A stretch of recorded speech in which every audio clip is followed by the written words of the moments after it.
Voila. Okay. Welcome everyone to our artist talk this month with Mary Hamilton. We are so excited to have you all here and so excited for Mary's talk. I am going to very briefly read an introduction of Mary, and then I'm going to hand things over to her to give her talk, and then we're going to have time for questions and all of that at the end. So, without further ado, let me introduce Mary. Mary Hamilton, originally from Richmond, Virginia, earned her BA in studio art from Mary Baldwin University. After graduation, she moved to New York City and spent a decade working in finance before rediscovering her passion for art through the community at the Leo Marchutz School of Painting and Drawing in Aix-en-Provence.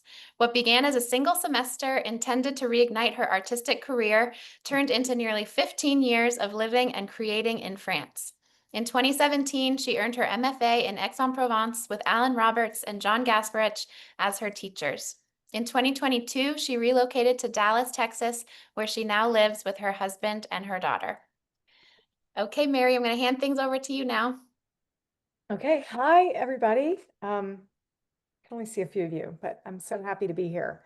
And I'm going to jump right in. So, as Rose explained, I had quit my finance career and jumped into painting again. And I was at the Art Students League studying with a teacher by the name of Cornelia Foss. And I started with this painting because it's my beloved peonies, but very different. But this is how I was painting at the time. And I had actually applied to go, the Art Students League had a scholarship program to send a student or two, I can't remember, to the summer program. And I applied and I got rejected. And I wrote to Alan and I said, "What's up? Like, did you not look at my portfolio? Aren't I a great artist?" And he explained that he didn't pick. So he said, "Of course, I was welcome." So I came the next summer in 2008. And this is oh, my cursor is not working. There we go. So these are some of the pieces I was doing at studio work. We did copy the masters, but with a different sort of outcome than what we were doing, I eventually did at Marchutz. And my cursor does not like this. So then I went into the landscape, and it wasn't a bad first foray, first attempt. And Alan and I talked about, I remember standing in Tollenae, this was a view in Tollenae, Le Tollenae, and broken color and value. And I was getting really confused because I thought, this is a great painting. Like, what's the problem? You know? And I recall that the different style of teaching had been, I'm teaching you how to paint, and Alan and John are teaching us how to see, and how kind of mind-blowing that was. And could I accept that? And I thought, let's try. Um, and we worked on building my drawing process before. The practice I had at Art Students League was to do a little charcoal sketch on the canvas and then paint right over it. So working on drawing before, but it still had been more of to block out values and maybe composition and then kind of toss the drawing to the side and not really refer to it as I was going. So there's a lot of work here, so I'm going to go kind of fast. Sorry if John's here. I know that he doesn't like that. um, and you have to give it a try, what Alan and John are talking about. And so I did. And some success, some not. Um, and this was the final exhibition. And I'm remembering the feeling, because of course I did not keep a journal, which I really should have. But I do remember feeling like, why are they both together? How did you put these early paintings with the more technically more shootsy ones? And are they both successful or not? And that confusion, and what am I supposed to do? And how do I go from here? And kind of the beauty of that. also because it's good to get shaken up. It's good to be presented something different and try it. And so I went back. And Alan had said to me to refer to my notes, and he said, what are you going to do if you go back and people don't like the way you're painting now? Um, and thinking, oh God, I don't know. And so I went back to that same class and teacher, showed the teacher my stacks of sketchbooks and paintings. And she said, this is great. You were super prolific. Now you have to go back to the way I was teaching you. And I did. And I went right back to it. And stayed on until that year. And then I wrote Alan again and I said, um, could I, as a 39-year-old, join the study abroad program with the young university students? And he said, of course, because Alan, make it Roberts happens. Make it happen, Roberts. Um, and how lucky I am for that, because I don't think I was necessarily doing bad paintings, but I had lost sort of that vibrancy that I was looking for. And I showed this it was one of the later ones in that spring 2009, I believe, but it's how it came up in my queue of paintings. And then when I came to the fall and did the program, and then what my still life looks like, and the difference, the life, the movement, the air, the energy, compared to doesn't this, which is not, again, it's not bad. It just doesn't have that excitement to me. And so let's see. Again, then I had always loved charcoal, but the drawings I recall being more important, and how I was using them to really keep myself honest to that moment, that experience. But at the same time, that didn't always, here I changed the shape of the jar, if you will. I mean, it happens. It's not the end of the world, but it's not that I was doing something exact, but it was just as a reference, and as opposed to being painted over before. And I had to put John in there because it's important. And also, I think one of the most wonderful things is that critical thought of school and what that brought to my painting, and taking the time to regard in relation to masters our work, and what that has brought uh, with me, and the experience, and how we continue to take that with us. Um, so I ended up staying. My plan was to stay one semester, and I ended up signing up for the next spring as a student again. So, and exploring. So I'm just going to go through these drawings, because while I love these paintings, I really also love the drawings, and how some of the drawings I couldn't find. But I'm just putting in some of the favorites of that time also. And then I stayed in X. Kathleen helped me find a beautiful apartment, and I got to have my studio in the apartment, and it made continuing that daily habit easy. And because there was my studio, I walked past it every single day. There was no excuse. And it was just me. So I had um, a really prolific, fun habit. I would go to the flower market and buy flowers and draw and paint them. I discovered an anemone, which I had never really known before, and this became a beautiful subject matter for me. And I go back. I'm kind of rolling through this fast. Sorry. Um, and I was exploring the spontaneity of the one session paintings and drawings. And of course, we had that in the landscape, and I wasn't doing that, but flowers, it doesn't change quite as quickly. But you do get that spontaneity, but they change daily. And they might chase the light a little bit in the studio, but it just slows down a little bit, which is a lot more forgiving than that alarming rate of like Venice per se. So this became something of a comfort for me, and where I could revisit the still life several times and have an exploration. So um, then I think these are from probably 2012, a lot of them.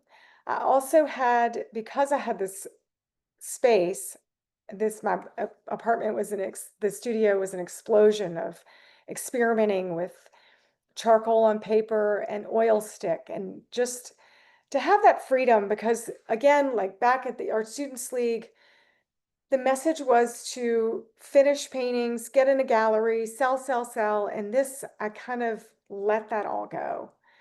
And it had also been a bit of the message when you're a studio art major in college, like, where are you going to take that? What are you going to do? And um, the the message, I remember Alan talking to a student, and she was like really sad at the end of her semester, saying, well, I'm never going to paint. I'm going in, I'm pre-med, and what's going to happen? Said, you don't have to become an artist. This is about exploration. It's about observation, learning how to see, and you can bring that in anywhere in your life. It doesn't have to be to become an artist, professional artist. It can. And there's freedom in that, and letting go of that selling. I get that question a lot again now that I'm back in America. I don't think it's universal to America, but um, anyway, I digressed from my talk.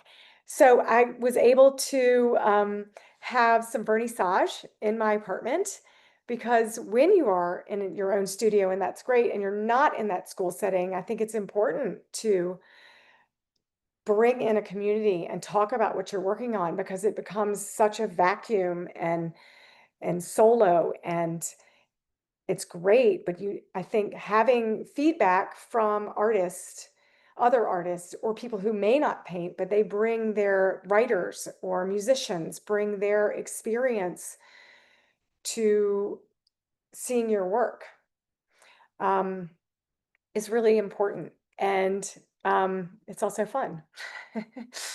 And then in 2014, I was encouraged to give a talk. So that was taking the work from the last few years together and talking about where I was going. And that experience brought forth, I hadn't realized that in my work, I had slowly given up my horizon line. And also, I wanted to share this picture of the talk, because in my memory, and memory can be totally subjective, is that way. I thought there were like 80 people in the room. And it's more like, I look back on that and I was so nervous. And it's just really the community of Marchutz and my friends, but it was really hard and wonderful. And I'm so glad that I was encouraged to do it.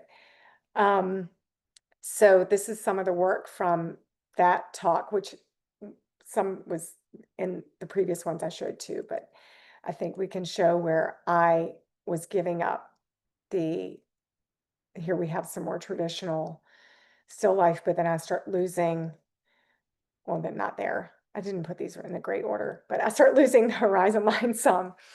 And also experimenting. This is some of the paint works on paper with the charcoal and oil stick and paint. And again, the work that's on paper as a charcoal and the painting that comes from it, but also allowing the charcoal on the canvas to come through was something I was really exploring and still do to some extent. Um, and this one I included, and still love this series because this was a moment where I really sat with some flowers and let them really go to the end. And what came from that and that exploration of the the younger, newer flowers with the dying we and the beauty of that and having a beautiful conversation with Michelle about the beauty in aging. And somebody brought up that I think that was more of a Buddhist thought, which I had zero intention of exploring, but apparently I did, which I loved. That brought out from that talk a conversation that way, and I never would have done that without sort of talking to a group. And so here we are again. I don't have as much work to show recently. Um, and then going out of chronological order, back at the Marchutz with our Giverny workshops and exploring drawing in the 3D and exploring being in nature and directly doing something in the 3 dimension. So we were working in wax and we were able to, the lost wax process, and get these bronzed. And I absolutely loved working in the 3D and the textures that I was finding from crushed leaves and the movement of trees. And I had taken a drawing, and I believe this was 2009, and tried to make a painting from my imagination of that drawing.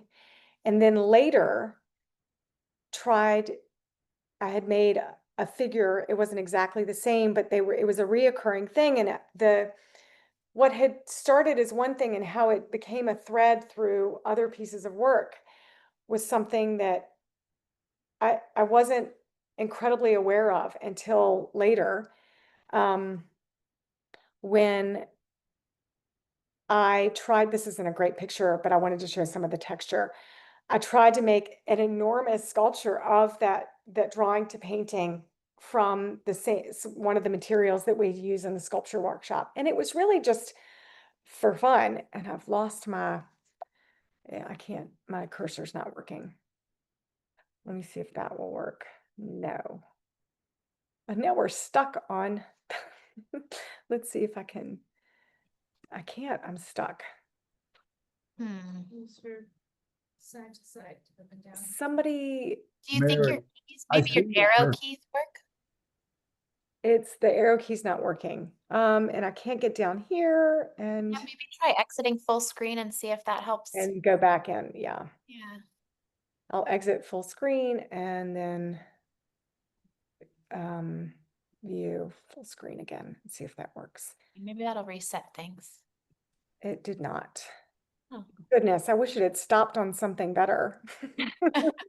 That's okay. You That's could also just do something. not full screen because we can see it really large from there too. If you can go side to side from there, that would work. Let me hit this okay and see if now, nope. Oh, it's still not working from there. Mm-mm. Okay, let me go back this way and there we go. Okay, Perfect. view. I just got stuck. Oh, there we go. So, Wow. it was just, that was a good exploration. And I bring this up because this was a moment where I left X, shockingly. But sometimes you need to go to know that you need to return. And I was offered a assisting position with the sculptor Greg Wyatt back at the Art Students League in New York.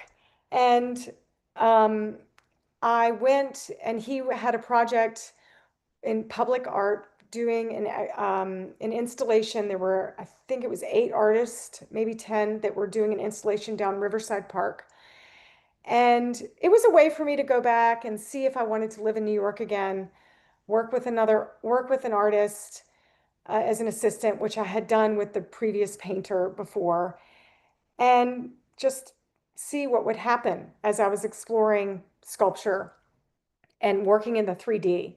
I'd even tried to make a sculpture of one of my paintings just to see how to take that 2-dimensional to 3 dimensions. And so what was really wonderful about this program is we went into public parks in New York City. It locked up again. There we go.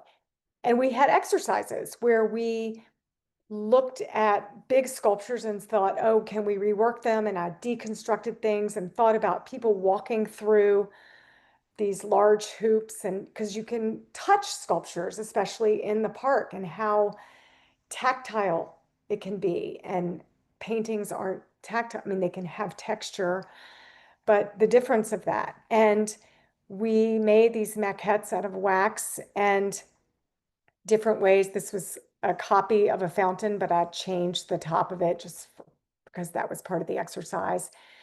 I had been, see the figure, she comes back, that head, but she's standing, and the circle of walking through. I had been to a park in Maine, but had remembered it was a private garden actually, and tried to bring that together and see if just different ideas and just working in a different way. I think I may have felt a little stuck. And that texture came back from Giverny again. And I helped the students with because they were giving presentations to people in the city. So I learned about presenting to a board of a city. And then I got to give my own presentation because there was a work that was going to be put in a university, a state SUNY campus. So I got to present to the president, and then ultimately it did not come to fruition, which is also gut-wrenching when you go to create an enormous sculpture, which wasn't perfect, but it was one of the maquettes, and I put it in the garden because I wanted to see how it related to nature, and then it got dumped. Dumped is literally how it felt. But it's also part of the experience, you know. I think it's a crushing blow, but it's also good to push yourself and then get a rejection or something else comes out of it, which was, I'm going to go back to X. And that's great. And that's when, oh, and I learned how to make a mold, and I thought I just love to set my little sculptures in the garden. It's really wonderful. And it was also something that occurs for me later when I come to Dallas, is the importance of my garden, which I'm going to show in a bit. So I came back to X, to the master's program, John and Alan, and was back in my happy place, Le Toulonnais, the wild irises, and the freedom of expressing and exploring my painting again. And that the juxtaposition of that freedom of expression, but with some control of my observation, without, you know, that needing to the just that, I don't know where I was going to go with that thought. Sorry. I don't have very strong notes. I'm going. And going back to the anemones, this is a little blurry, but I did love the movement in this painting, and I couldn't find a better picture. And keeping with my drawing practice and doing landscape again, and hadn't done that in so long. And then this was a moment that I wanted to share, because we had an open studio event, and I eavesdropped on this conversation of Louis and John, because Louis was explaining to John that he didn't really see flowers, that as a musician, he saw music notes. And that completely blew me away. because I mean, it's absolutely understandable that someone's experience and what they bring to a painting um, is there. It's going to happen. But I hadn't heard it like that, eavesdropping. Um, and it reminded me that and I'd never heard that with my earlier work, that the way I was painting, I felt like was inviting people to bring their experience to my work. And that before that finished painting, that it was more telling you this is your experience. Um, and it's something that just even going through the process of preparing this talk is um, has has brought me that remembering this. So remembering that as I'm going forward again, because I had really forgotten that, and looking through the older work and what this this shows me. Um, and I just the love of having this open studio experience and the critique and how oh, and then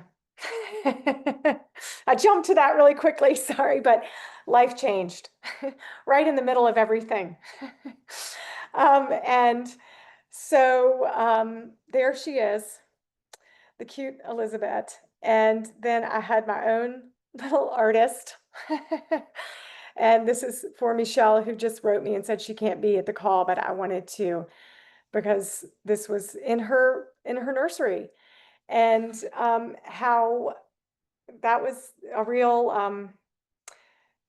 curveball and such a beautiful thing, but really stopped stopped kind of my habit, my practice, understandably. Um, some of which was, you know, the shock, the postpartum, the what are we doing? Also, her studio, I mean, my studio became her bedroom. So I lost my space. I tried to have a studio outside of my apartment, and it was hard to build the habit again. Just creating that. It's like even when you go to join a gym, get the gym within walking, you know, like in your loop, like the way cows move in a field. You know? If it's really far away, it's not going to be convenient. You're not going. And I just didn't. I went like, you know, once a week. Um, and it was really hard. It was really hard. And then Christophe and I, we decided to move to Montpellier, so he could be closer to his work and his other children. Um, and the habit was, it was hard to build. I painted some. I can't remember if I have paintings from then in here. I think, oh no, I don't. But I'll leave this here while I talk. So then after, I think we had 2.5 years in Montpellier, there was no flower market in Montpellier, which is devastating and crazy to me. That was such a part of my life in painting, was going and talking to the beautiful French woman at the flower market and having her, you know that I was getting my peonies every week or lilies or anemones, and losing that connection also, I think, affected my work.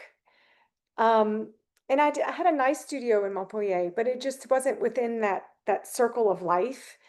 Um, so anyway, Christophe was offered a great job in Dallas, opening an office for the company he was working for. And we thought, why not? And we found a great international school here and bought a house. And this was a little bit out of order, but one of the things that became distracting to me was the garden. Um, and when we bought the house, it had a huge amount of bamboo, and the fence was broken down, so we had to get a new fence. Everybody does these fences in Dallas.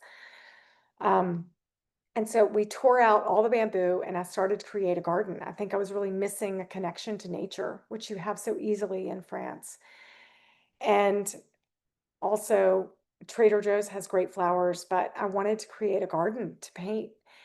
And that has been a huge focus for me, aside from raising this human in this crazy place of Dallas, Texas.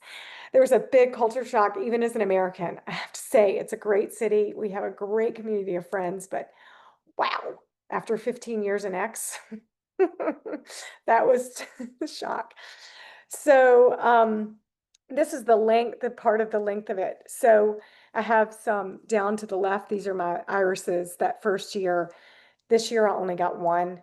And now it's this big, beautiful, vibrant um, garden. And I had, which I'm I had one anemone this year. So I'm hoping for more. But it's, you try. So going back to just a little bit of this. So I signed up, I was missing an art community and I signed up for a ceramics class. And through that ceramics class, it was just great to sort of get out of the house and get out of the studio that was just piling up with dust. I got a substitute teaching job last summer, and it ended up a lot of the students, because they didn't know me, I think, and also it wasn't their person, they decided they didn't sign up. So I had 3 students, and 2 of which were painting from photographs and wanted to do precise grid drawing. And one student she was interested in copying from master. So I had time to I hadn't done a copy of a master in so long. So I did a Bert Morisot in oil pastel, and then got some time to paint for myself. And I brought, froze up again. I brought flowers to the studio, and the students were completely blown away that I actually brought my own little still life with live flowers instead of there were plastic flowers in the studio. And I had a great time, and it was wonderful, and it was freeing, and it allowed me to just breathe again and say, oh yeah, you can do this. You can create a habit again. And it's not that I was scared. I just think I needed to do it again. I just needed to start, and you just have to start. So I just kind of jumped right in again. These are from last year. I feel like and then they're a little crazy. And then, but more recently, I have gone back to just exclusively charcoal. I love charcoal. I love that it's tactile. I can hear it almost when it's on the paper. I love that feeling. It's not forgiving, like kind of like watercolor. I also did a watercolor. I've lost my place. I'm just going to whip through to find my place. Oh, here it is. I took one of Nick Velman's watercolor workshops to help me get into the habit. And that was so wonderful we did 20-minute sketches. We did 3-minute sketches. It seems to be not here. There was another one. I think I forgot to move it in. And okay, let's skip through the garden, back to these. So again, that was a habit that got me there weekly. So I highly recommend anybody, if you're having trouble getting into the habit, just sign up for one of Nick's great classes. He also does free critiques. So I was feeling just like, what's going on? And we just had a conversation about value again, and how wonderful that is to have our community to reach out to keep going. And I also this year, so with our school, Elizabeth's an international school. It's a French school. And so we do have that community, and I've gotten involved with the school. I was a room parent this year, did a lot of crafts with the kids. And I donated a painting to the annual gala, and that was nerve-wracking as well. You're like, what if it doesn't sell? It did. But I couldn't walk over. Like, I saw it there and like, what are people bidding on? I just know that it sold. So that was good. But I was happy to do that for our school, for our community. And I loved this painting. So, and actually a good friend, bought that. So I didn't know that I just found out later after at the end. So, and that was a positive way to kind of continue in my art, um, to give with it, which was really, it was fun. So, oh, back to the sculpture. I'm really all over the place. I'm sorry. So with the sculpture and what I brought from Giverny, I was working on, I do some hand building and I do some throwing. And down here, I had brought the old Giverny maquette because I wanted to put texture on this vase that I was making.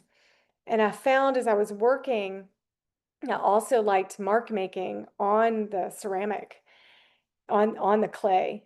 And I haven't fired this yet, so I don't know how it's going to turn out. It got a little overworked from this, but I thought that was fun to explore. And I'm just right now trying to give myself a lot of freedom and forgiveness to just do whatever, just do whatever, just create things and see where they go. And I thought,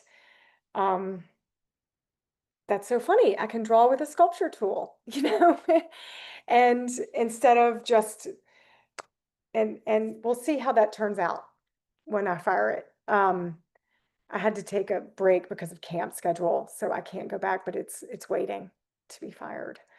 So I think that's kind of the end. Hopefully I didn't talk too long. I don't even know what time it is. Not at Okay. all. Thank you, Mary. So beautiful. Thank you Thanks. so much. Now we can open it up for questions from our lovely audience here. If anybody has any questions or comments for Mary, feel free to raise your hand or just unmute yourself. You're all automatically muted. Kathleen, why don't you start us off? Well, I don't have a question. I just want to say that I'm sitting here filled with such joy seeing your beautiful work and seeing it all back together. And your drawings are just stunning, Mary. That was such a joy to hear your talking about your work. Thank you so much. Oh, thank you for being here. I miss you. Okay, Claire has a question here on this screen. Hi. Okay. Hi.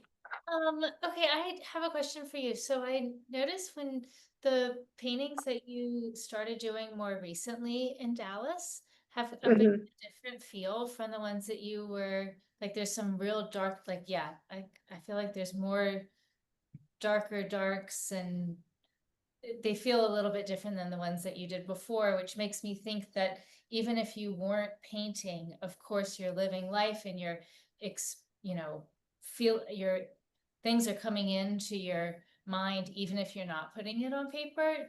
Mhm. Did you were you thinking of that consciously? Is that even true? Like, what did you feel between when you last painted until when you started painting again? Um, I felt one thing that I think is the most significant is this studio was completely artificial light. So it's that awful neon and really old bulbs. So I think that has a big effect. Also, I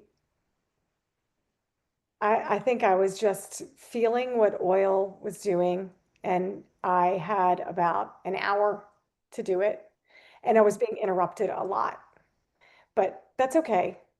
Um, I think this one I did first, actually, so I didn't put it in the right order, and then um, I was really perplexed about like how to handle the table, and then I was like, oh yeah, I'm just going to take that out. No, this was the second day. Um, because it's just how I prefer is again that the horizon line. Just, I just don't, I'm not interested in I don't know how to handle it, honestly. And it's the same like in my studio. I set it up I'm just going to go like that, see the flowers right there. Um, and then I ultimately I don't put the vase in at all. I just, it's too complicated. I'm not reading it. I'm not interested in putting it in. And maybe I should explore that more, or I definitely could, but I haven't explored that again. So it's not as, I don't think they're dark thoughts. It's just, but you're right, they are darker for sure. I think it was even a gray metal table that this was sitting on, but this vase is a black. I had made this vase. Really, my ceramics goals are to throw vases to put my flowers in to paint. So I have a lot of little ones. So, Yeah, can I? Hillary has a question here too. okay. I just wanted to, it's more of a, like, I guess it's just an extension of something you said that I'd love to hear more about. You said something about drawing keeps you honest. And I find that to be so true in your paintings. Just the relationship between drawing and painting and how just fluid and clear and honest your paintings feel. And I just find that's like such a hard thing to achieve, and something I'm always telling my students too, the importance of that. And I don't know, I guess I just wonder if you could say more about that, because I just feel it so viscerally in your paintings. Just want to know how you do Thank you. that. Thank you. Oh, truthfully, honestly, I think as I was putting this together and going through the older work and it came to me. I was like, look at this, at how important that is.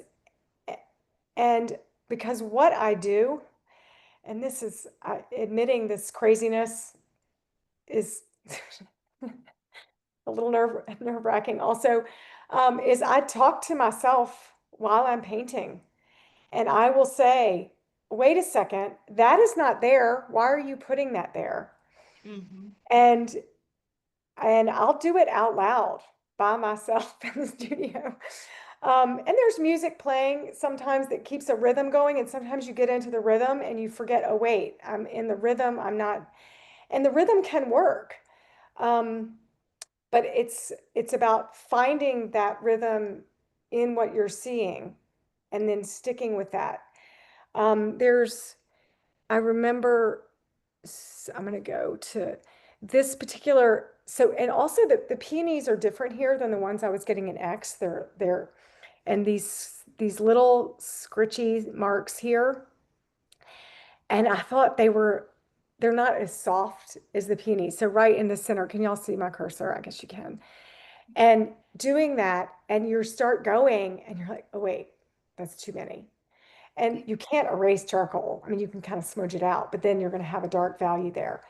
So I love to work fast, but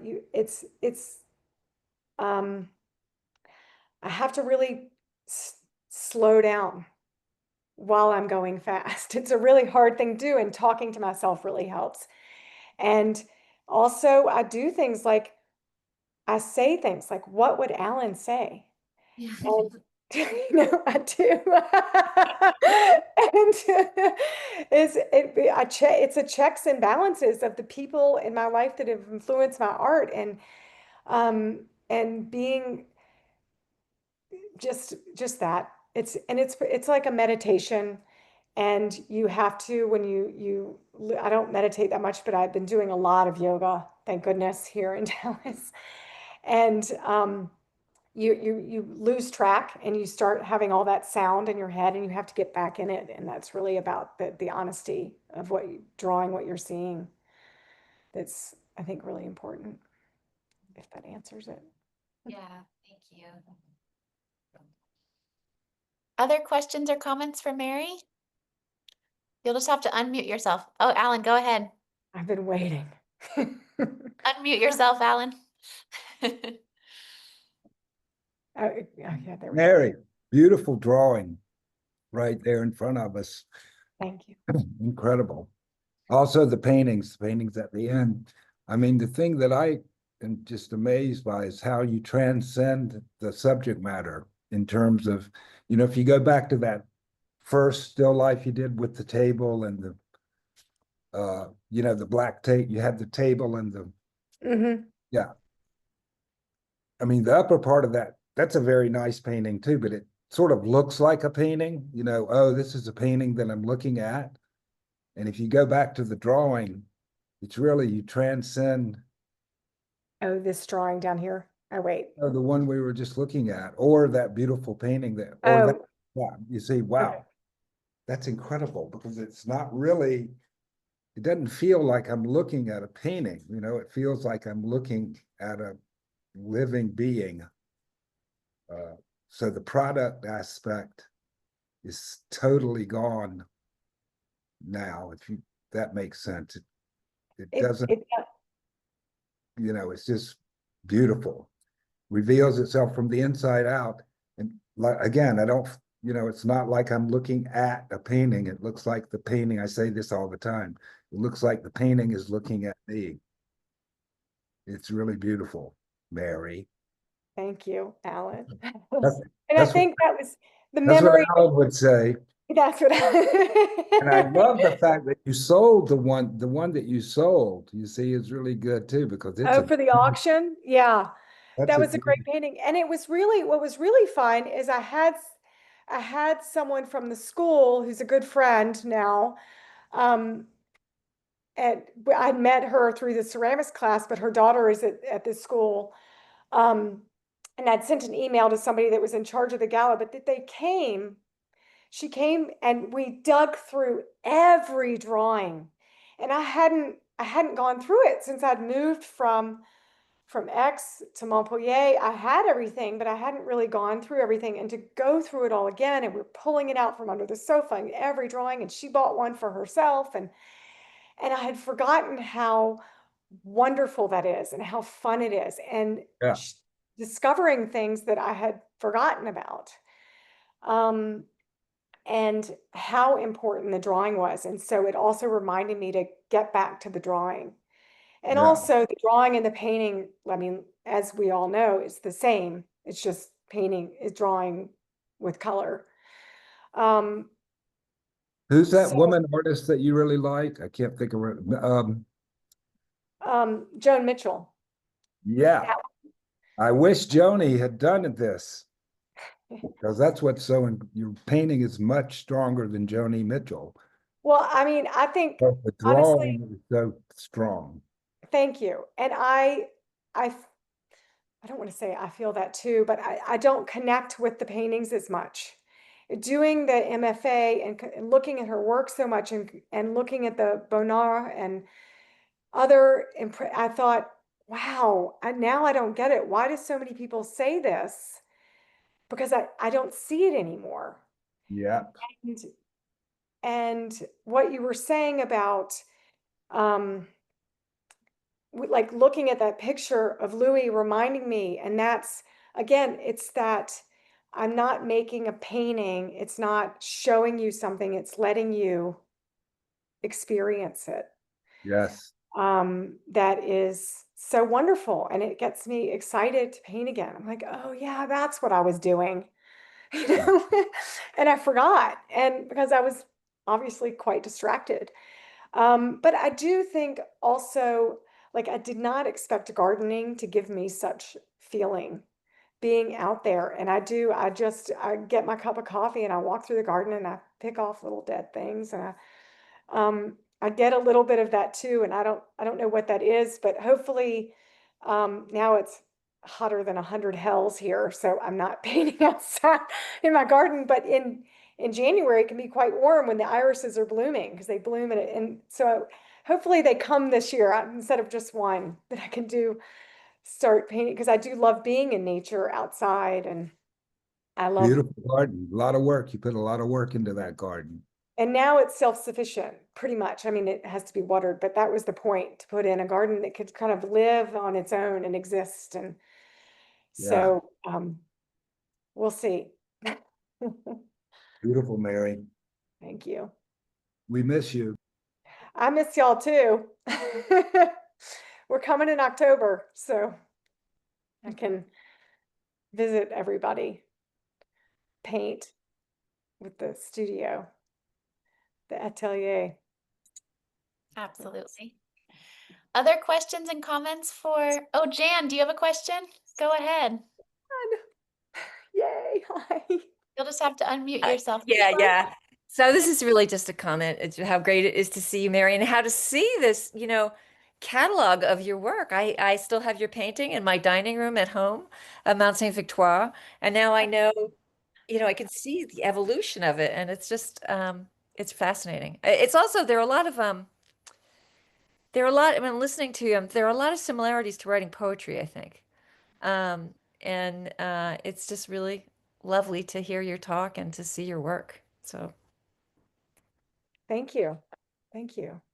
Thanks, Jan. Other questions or comments for Mary? I have a question. Hi, Yeah. Mary. Longtime listener, first time caller. I wanted to know if the flowers that you choose, if any of them have a symbolic meaning. If they're if different flowers have different symbolic meaning to you. They don't. I think I think they're flowers that just particularly resonate with me. I love the softness of peonies. They're really delicate, but they're so dramatic. I originally, the anemone, I loved the very dark center of an anemone. I can't pull one up quickly. It's too hard on thing, but with the soft petals, and I loved the rhythm of the circles of those. So, and these are actually, they're really small narcissus. So to be able to take them and make them really enormous. So I remember reading a book about the Victorian era and how they put a lot of meaning into their flowers, and I loved that, but I've never done a big deep dive into why those flowers resonate with me more. But that's a good question. Thank you. Anyone else? Other questions, comments? Well, we're getting close to the end of the, oh, Becky, go ahead. Feel free to just unmute yourself. Here, let me see if I can help. Okay, I think I'm unmuted. Yes, you are. Yes. Okay, I just want to say hi, Mary. And I just loved your talk, and it was just great. It's great to see you, and it was so nice to see all of your work. It's just beautiful. So just thank you for your talk, and it was really, I love those sculptures. Just Oh, thank I'm you. just delighted to see you. Excited to see you too, and I loved your talk as well. I think, and Jan bringing up the aspect of poetry and painting, and I remember, we're looking for the essential in building as whatever creative process we have. And I remember you talking about all the furious note taking that you make. And I think sketches can be like note taking when you bring them to, and what's striking you in that moment. So I appreciate everybody's calls that we've made, because they do give me to my art as well. That different types of artists that we have in our community, that we bring, what we bring together as a community helps us all. The writers and the painters and the musicians and poets and everything. So I'm glad I finally got pushed to do this. I We're put it so off. glad you did I put it it. off. The nice emails from Rose. I'm like, nope, not ready. For the last 2 years, nope. Well, we're so grateful you took the time to do it today and put all this beautiful work together in this slideshow. It is so cool to see your work from all the way back to 2008 until now. It is so fascinating and so cool to see what you're up to now. Thank you. Thank you so much for taking the time. And thank you all of you out there for joining us. And I Yeah, hope I'm really not cutting appreciate it. anyone off. If anyone has any last questions or comments, you can squeeze them in. But let's give a big virtual round of applause to Mary. Thank you Yay, so much. Mary. Thank I'll you. see Yay. you. It was Thank so you so much. It was wonderful. so great. So Thanks. beautiful. All right. Thank you. And if y'all are in X, I'll see you in October. Maybe I'll have to come with you, Mary. Yeah, that'd be so fun. Thank Come you to all. Dallas. Be there, Mary. We're waiting. Yeah. I'm always in Dallas if you want to visit. That's true. That's a little closer.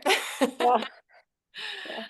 Take Absolutely. care, everybody. Thank you Thank you so for much. coming. Thank you. Jan and Becky and Larkin and everyone. No, I appreciate it so